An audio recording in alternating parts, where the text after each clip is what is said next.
All right. Well, let's dive into relationship talk now. Now, we've mentioned a couple times, and I'm sure you've heard out there too about which age, which born in the family should marry which born of another family.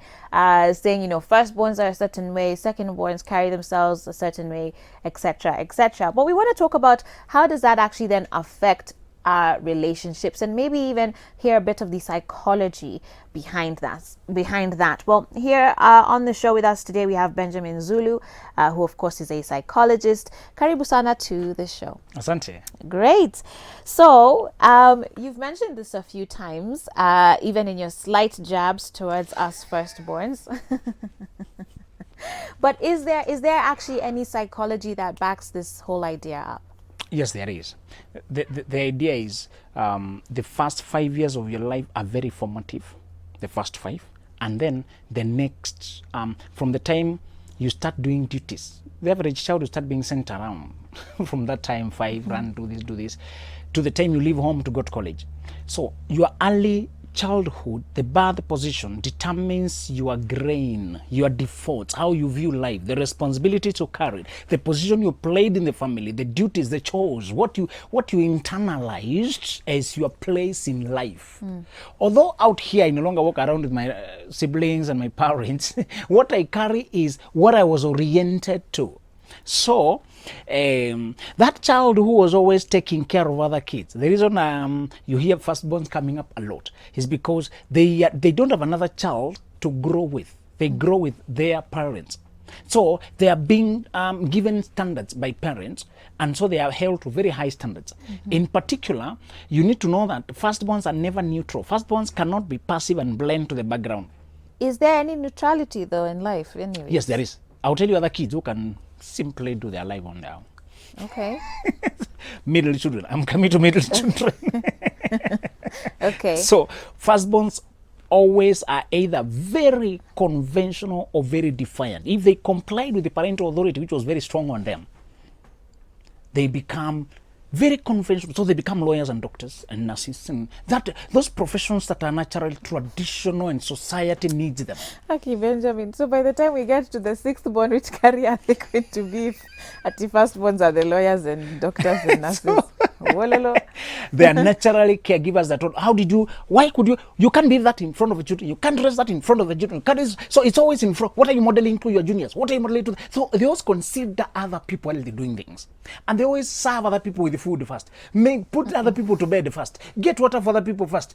Some of the firstborns do ridiculous things, My girl tells me she's a firstborn. She would carry her own, the water and the firewood going to school. And then the younger sister, the next, if you have two girls following each other, the first one, the drama is very intense. Okay. When the first two children are girls, the drama is very intense. Okay. As opposed to if it's a boy and a girl. Okay. So she would carry her own water and then carry the younger sister because she's crying, she has an injured toe, she can't move, and carry her own water and also. So imagine this girl carrying her own stuff and the girl and her own stuff. So that it's symbolically to show you that they pick responsibility very early in life. Okay. Secondborns are liberal. Okay, I've told you firstborns are either very compliant or very defiant. They don't know how to be. So many defy. And I told you it's so strong, the element of firstborns, that of the first 23 presidents of America, 21 were firstborns. It's that serious. 21 over 23. That's how serious firstborns. They're oriented to leadership. Also, the leaders of gangs and the crimes, and when they defy, they also become leaders in defiance. So they either comply or defy, but there's no middle ground when in firstborn. They run off from home. If you stay home, you obey. If you can't obey, go away. Because parents are treating you like you're carrying their image. The society is viewing them, and the parents are also young and experimenting. Many times the firstborn is confused because dad is conventional and diplomatic, mom is strict. And both of them are trying to issue you rules, So firstborns learn how to mediate. Firstborns are that position. You should study it on your own. You are part of it, but you're going to meet many people who it affected them negatively. They mediate between dad and mom, children and dad and dad. So secondborns are naturally liberal. They don't like the way the firstborn lords it over them, becomes prefect, so that we can't have freedom even when mom and dad are away because you are here. So secondborns usually become liberal. They do arts, they do modeling, they want freedom. So the idea of freedom and independence becomes very important to them. Okay. And they go on in life, that becomes, they become free spirits. Those are the people I was telling you, because they hate the too many dynamics and politics. They try to stay away from the whole thing. So if it goes well, if they realize that if they pick their passion in life early, they become very free-minded. Actually, they're so pleasant to talk to. When you meet this second, but they don't like lording it over anyone. They like their space. They like freedom. They don't like intruding people's activities. And then you have third born. The traditional families where the research were born is in the West, and they have 3 children. The traditional families, the average is 3 children. Okay. So in many researches, you're going to find firstborn, middleborn, and lastborn. So the secondborn is many times the middle child. So, but also others have 4. The research was ranging between 2 children to 4. Okay. But in Africa, I'll tell you what happens. So the third child, usually, if it's the lastborn child is usually very charming and knows family politics, because they were a child for a long time. They were not dethroned. Firstborns were dethroned early, and they got used to it, to giving way to the younger one. The lastborn never gives way to anyone. Okay. They wanted their attention. The yogurt is for Toto. So the remote control, the spot on the sofa set, the best spot is for Toto.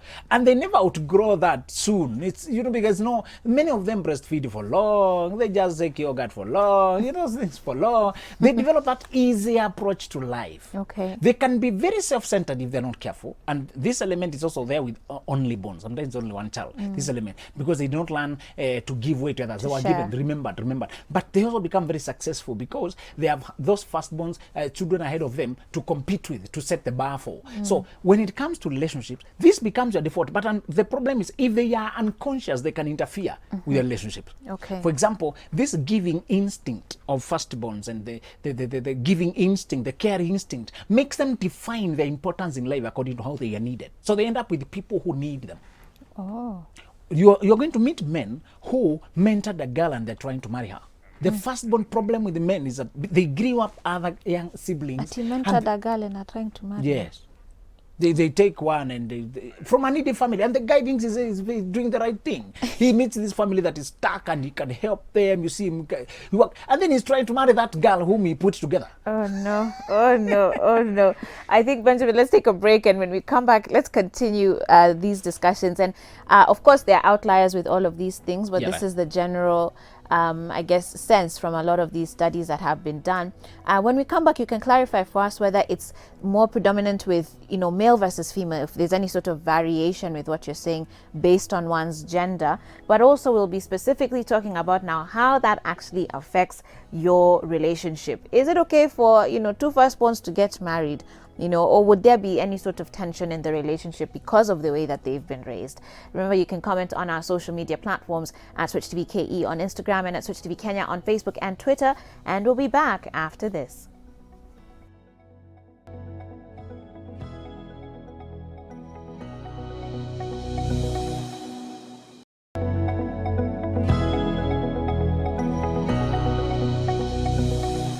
Hey everybody, welcome back to Full Circle with Joyce. Some good news as well. Our SMS line is back up, and so you can now text in to 111 444 111, send in your feedback there, as well as on our social media handles at Switch TV KE on Instagram and at Switch TV Kenya on Facebook and Twitter. We're here with Benjamin Zulu, and we're talking about your birth order and how it affects your relationships. And he's given us a bit of an overview of the characteristics, let's call them, and the personality traits of firstborns, secondborns, thirdborns, and only children as well.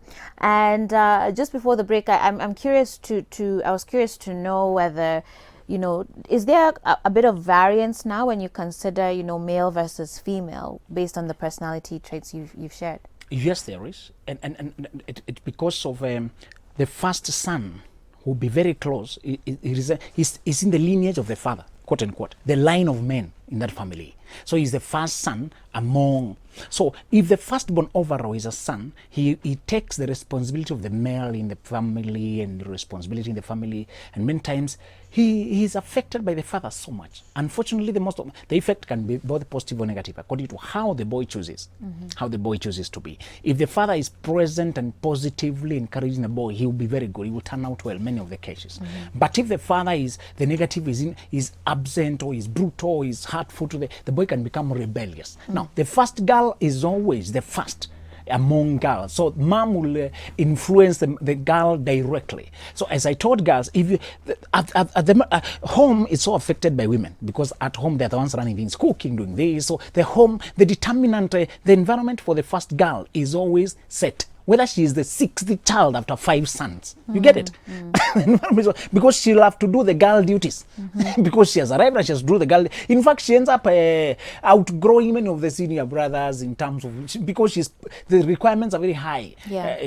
So the difference here you are going to see is that because of the parent who mentored them, who influenced them. Okay. And I told couples to be careful not to pray for too many sons. I encourage, when you get one boy, get another girl, and that's okay. Now you're thank God, and don't dictate to God the child you want. Don't torture each other. You still need a boy. Let's get pregnant again. Then you go to the 8th child looking for a boy. You know, some people, I don't know what they value. And I ask them, study the Bible, study history. Where men were many, the family of Jacob, there was one girl, so many boys. There was so much strife, conflict. I tell them, it's what the child God gives you. You have the grace to raise that child. Go on with that one. Don't dictate to God. In many families, from the time the boy arrives, just I've observed a weird pattern. From the time a son arrives, the family gets shaky. They start fighting. Really? Sometimes they even pray. Is it only a coincidence that of the 95% of all the couple cases I handle, there's none who have daughters only? Interesting. There's a boy. I found intriguing. I still don't have scientific evidence. I only have spiritual evidence so far. To say, I've seen in the Bible, the first family, 2 sons were lost. One killed another. Moving fast forward, you come, Jacob and so many sons. He died in strife. There was so much struggle. He spent his life thinking Joseph is dead. He had been sold by the brothers. And this one is, no, there's so much strife. Naomi had 3 men, the husband and 2 sons. She came with none of them. All of them died, and the women survived. Yeah. Sometimes the story of daughters in the family is quiet. In the first family, Adam and Eve, you don't even know the names of the daughters. Their story was just quiet. The same way, you're going to have, I've studied and found that the enemy has an agenda against boys, so fierce agenda that we are blind to it. I want to ask couples, if you get a son, be thankful, but I want to announce to the man, it's easier for a man to parent. I did a men conference last week, and I was telling him it's easier for a man to parent than a woman, because women are so involved from breastfeeding to clothing that her voice becomes common, and children start to tune out. Mama means like so we said to assume mom's voice, but dad comes like a visiting hero. Yes. Dad, the presence and the voice, the way he is different, the way he's warm. Dads are so welcome. The father's influence is so welcomed by both children, both genders. Right. And I tell couples that the good thing with daughters is that daughters become loyal and friends throughout life. Even when they marry also, they still take care of their parents. All right. Very interesting. We'll wait for the scientific evidence of this experiment, this study of yours.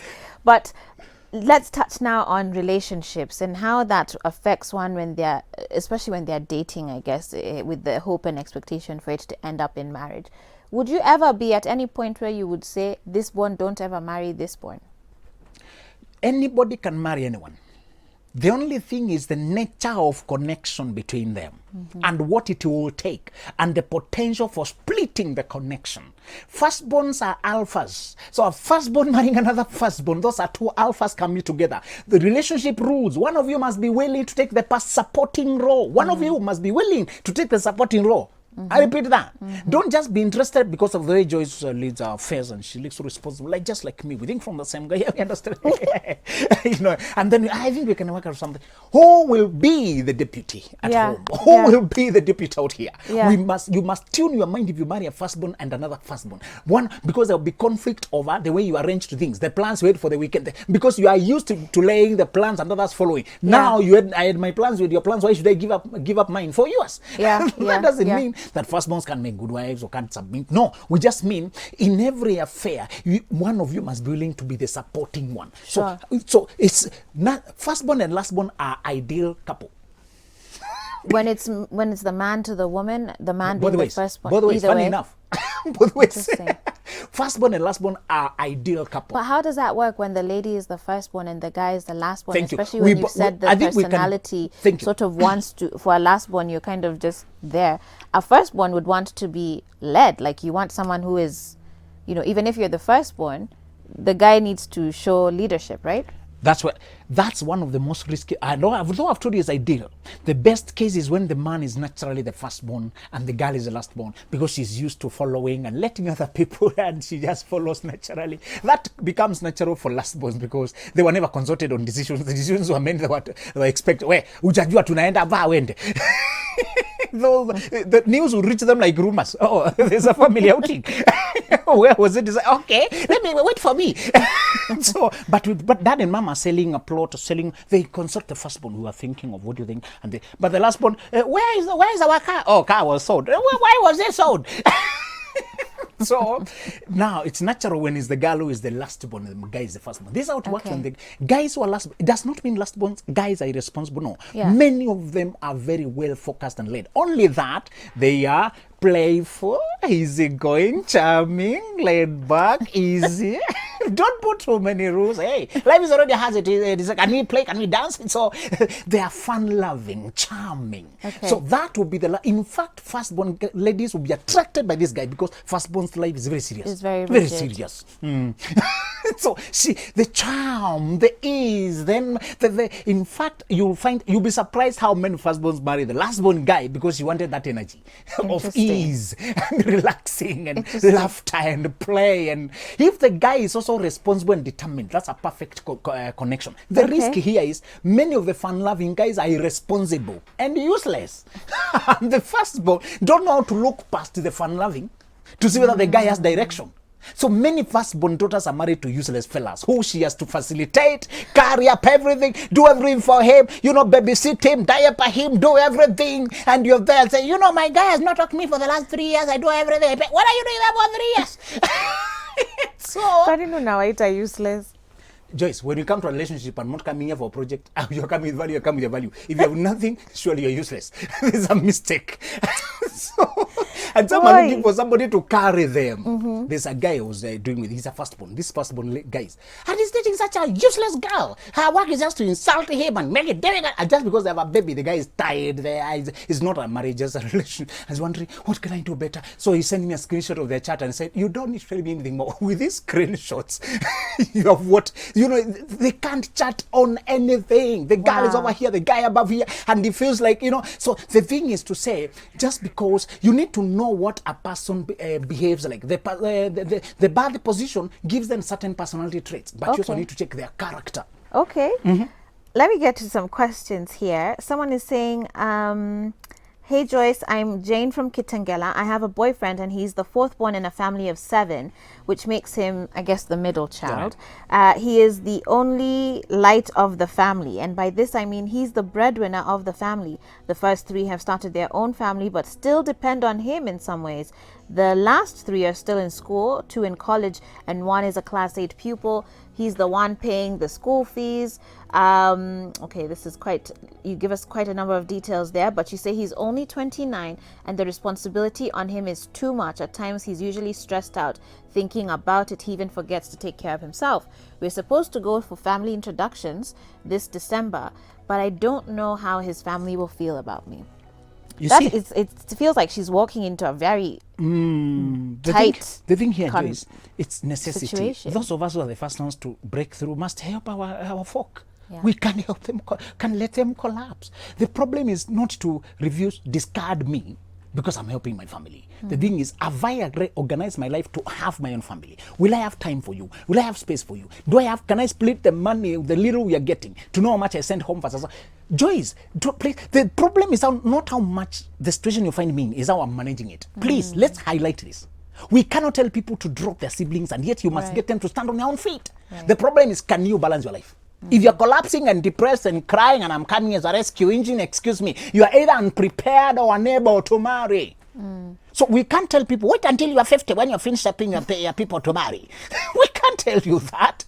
But we can tell you, yes, you are 29, you are carrying 7 siblings and together with their parents. What can you do? Have you balanced your life? Do you have space now for your own? Okay. So if the guy is stuck, the reason doesn't matter. Don't go to a stuck guy. Because that's what he has nothing to offer. It is just pure stress. You can go home and he tells them, hey, as you know, there are things you're doing with you guys, but I also need my own family. Yeah. All right. So maybe for them, they need to have this conversation as far as whether he can handle, because it sounds like she's wanting for him to kind of focus on them, and he also has obligations to his family. And if they don't address that before, you're going to have some problems by the time you get married. So, of course, they'll see you as a competitor. Because the money they were getting, I'm going to reduce it. Because, but I am asking this lady to stop focusing on the in-laws and focus on the man she's marrying. Okay. Let them discuss they themselves. Okay. Someone else says, great topic there, Joyce. I'm a firstborn, a girl, dating a lastborn who's responsible and has direction, but he's a mama's boy. Woohoo! But there. Oh no, I've never heard Benjamin holler at the show before. What's happening? That but right there could be the red flag you need to focus on. Oh no. What do you mean by mama's boy? Does it mean mom doesn't give the boy space? That they have to talk, be on phone throughout? That he has to wake up at night and rush because mama sneezed? He thinks that mom is dying. Joyce, whatever bad the position doesn't matter. If a person is enmeshed with a parent, don't come in. You will never have happiness there. If a person is enmeshed with a parent, they are not available. They are not ready for. You will come into a torturous situation. Leave them to grow. Torturous. He already has a woman. Mama's boys already have a woman. Okay? You are coming here to sire children by the side. There's a woman who is calling the shots in his life. You have no place in his life. So, don't underestimate but can this. she have a conversation with who is going to tell the guy? Is it her to sort of bring it up? Yeah, exactly. From the moment you start interacting and you realize I'm too much into my mind, you're supposed to say, I don't like the way every time and it's about your mom and I have to squeeze to find a place in your life. I don't think I am not comfortable with that situation. Okay. Simple. So you say it. If he Exactly. doesn't, if say he it doesn't and do leave anything, it to him. Either to change it or leave you alone. Okay. Nobody was dictated to marry you. No relationship that was ordained to happen and you must make it happen. It's about whether he will grow up and adjust his life to accommodate you. Okay. Don't be too much in love before you see whether you can fit here. And I Yeah. told women not to take the heart out before the head goes to check. Please inspect your head before your heart still. But I love him. But I love him. But is your love a magic elixir to adjust things at once and suddenly make him magically change? Joyce, love is not a magical power. Please, loving a person is not enough. Use your eyes. Check. Will I be happy here? Okay. Don't let your love make you a victim and you go to a situation that is unworkable.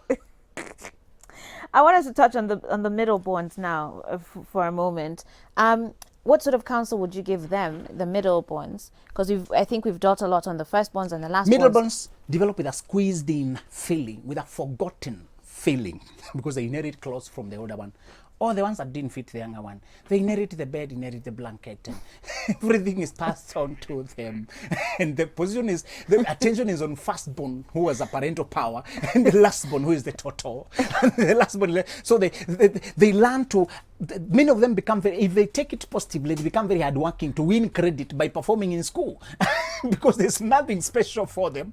So I want to ask lastborns to learn that that liberal space you were given was meant to give you a free spirit, to give you more, you become more pleasant in life. Adjust yourself. Don't become bitter or vengeful or anything because you don't remain children for life. It just gave you an approach to life. But out here, we don't know your child number what, unless we ask you. You're not walking around with your siblings. Right, so don't carry the negatives that you inherited by being squeezed in. Always learn to balance your life. Okay.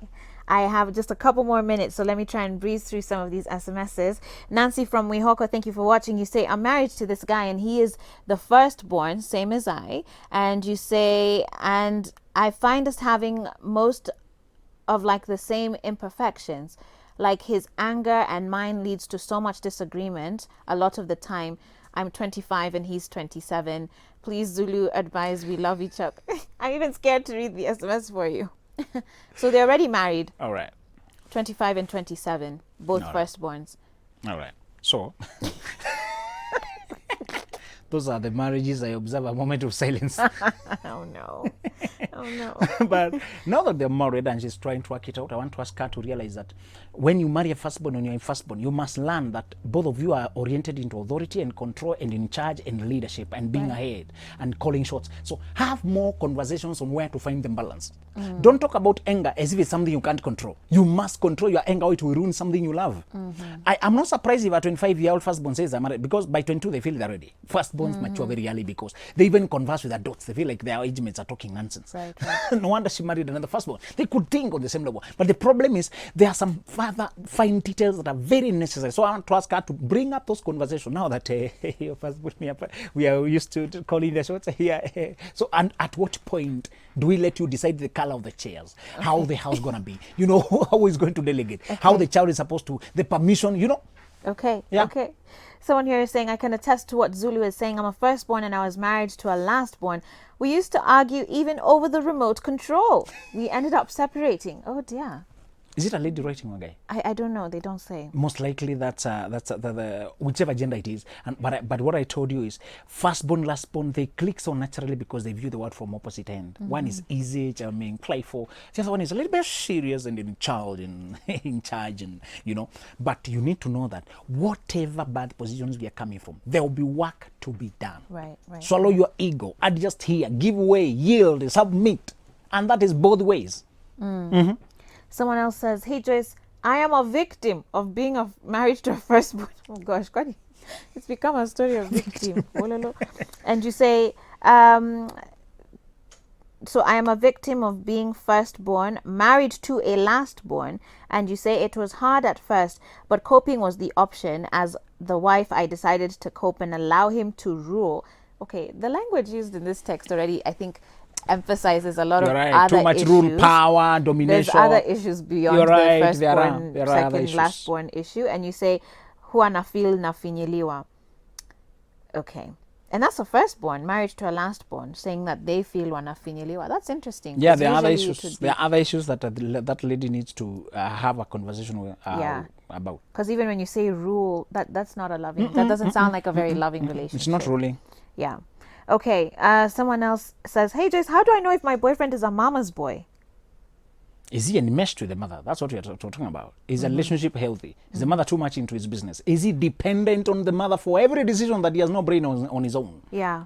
And that even the girl must be vetted by the mother before Okay. she is qualified to date the son. Someone else says, I'm a secondborn and I have a son whose dad was a lastborn, but he isn't responsible. So I'm dating a guy who's a firstborn and he also has a son, very responsible and loving, but my son is not okay with it. Those are blended families, and blended families, you have to teach, you have to help the children get along with each other. They may never be best of friends, but at least they should have rapport and respect. Blended families, dynamics are different because you're bringing many people together to learn to live together. Wow. Yeah. Let me finish up with this one. Hey, I'm Diana from Kitale. I'm the firstborn, dating a guy who's a lastborn in their family, but he's a mama's boy. And the mom dislikes me to the extent that they want to bring him another woman because I'm not their tribe mate. I'm confused because I love the guy so much. Thank you, Joyce. I had already discussed that. And I said, how is the guy behaving? Is he adjusting to accommodate you? Is he defending you? Is there for you? Is he standing? Stop describing the behavior of the mother and the in-laws. First of all, start to, is the guy fighting and saying, you are the woman I want and I'm going Right, to do everything? regardless of tribe. Exactly. No. Exactly. Deal with the guy. Yeah. And don't compromise. If he looks indecisive, you're not safe. Wow. Benjamin, this is very interesting. How can people find Benjamin Zulu KE everywhere. Benjamin Zulu KE at gmail.com. Benjamin Zulu KE at Facebook. Thank you. Thank you, Benjamin. Thanks for coming as always. Great to see you. And with that said, guys, I need to wrap up this segment as we get ready for our final segment of the day. We're going to be touching on skincare. I remember I have a giveaway as well, so you want to stay tuned for details on that. 111 is the SMS line. Also comment on social media at SwitchTVKE on Instagram and at SwitchTV Kenya on Facebook and Twitter. This is Full Circle with Joyce.